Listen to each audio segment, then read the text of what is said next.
dan mana yang dianggap menyesatkan. Rekaman di sana. Dari Hamzah. Rotasi sejarah.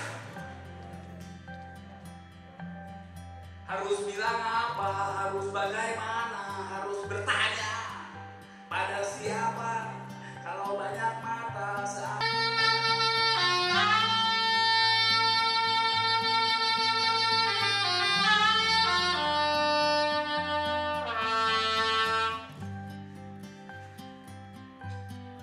nada jauh lebih abadi, jauh lebih nyampe, karena kata-kata kecuali untuk ilmuwan hanyalah sampah.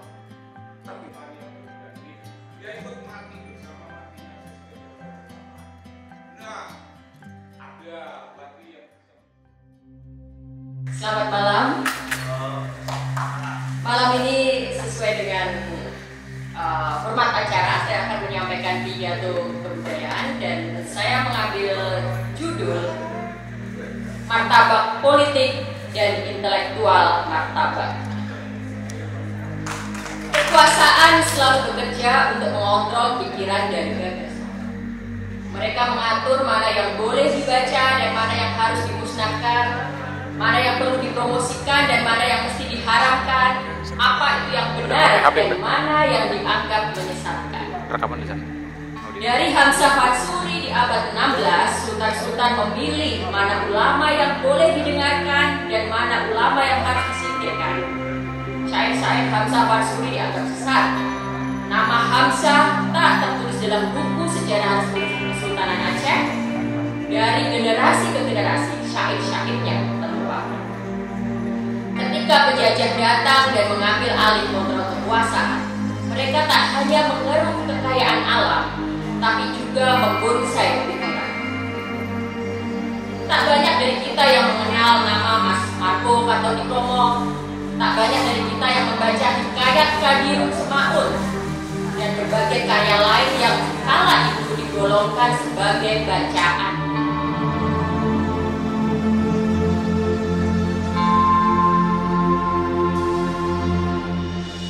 demokrasi sakit gigi.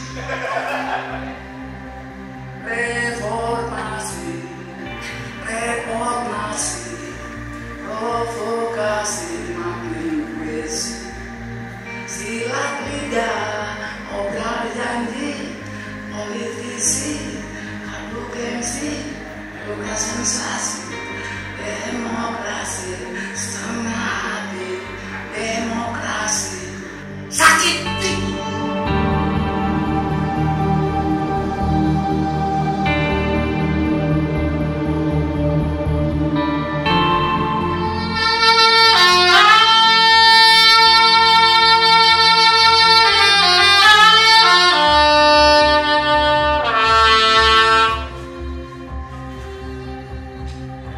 Nada jauh lebih abadi, jauh lebih nyampe, karena kata-kata kecuali untuk ilmuwan hanyalah sampah.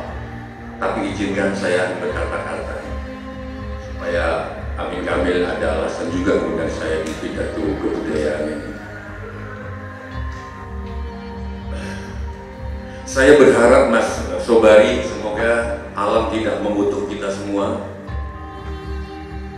karena kita sendiri sekarang ini banyak buang-buang waktu Bang. Semua orang, hampir semua orang buang-buang waktu, yaitu kenapa?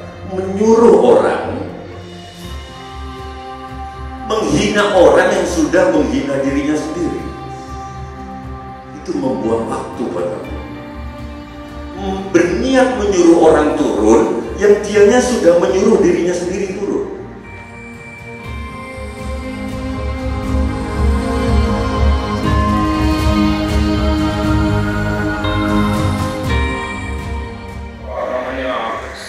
bantuan sosial, tipu menipu bro, tipu menipu, Jokowi menipu bahwa bantuan sosial datangnya dari dia, padahal itu program. Tanya sama Sri Mulyani, orang mau tahu ya benar itu program, itu rakyat punya, tapi diklaim itu punya ya.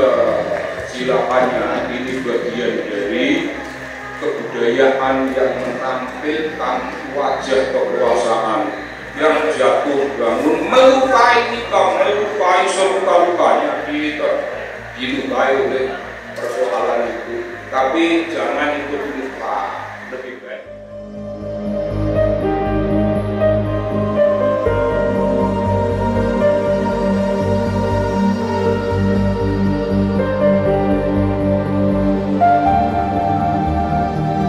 Rotasi sejarah. Harus bilang apa, harus bagaimana, harus bertanya pada siapa. Kalau banyak mata seakan buta, kalau banyak telinga seakan tuli.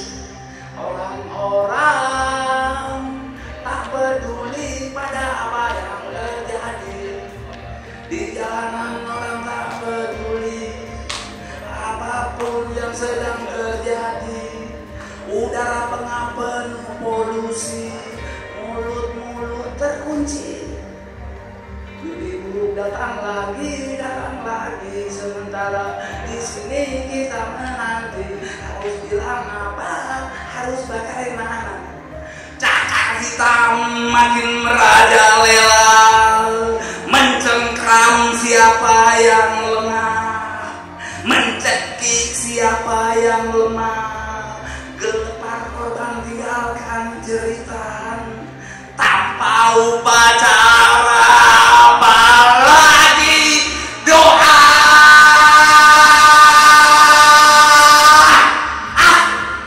Keadilan hanya barang mewah, mencibir di etalase sejarah dan juga sulit dijamah.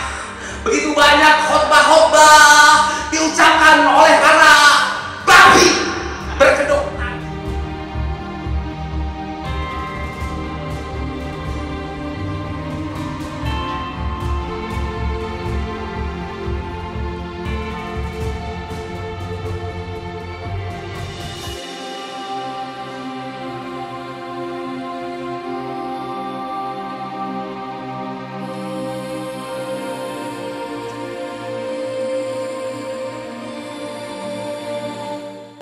Demokrasi itu harus mampu, pertama, menjaga hak rakyat untuk bersuara, untuk memberikan, mengekspresikan pikiran tanpa rasa takut.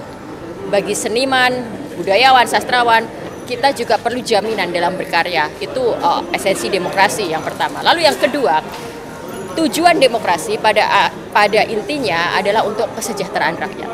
Jadi demokrasi itu nggak bisa dipisahkan dari kesejahteraan. Jadi jangan mau dimanipulasi dengan mengatakan demokrasi itu nggak penting. Yang penting kita bisa makan, yang penting kita nggak miskin. Oh, itu salah.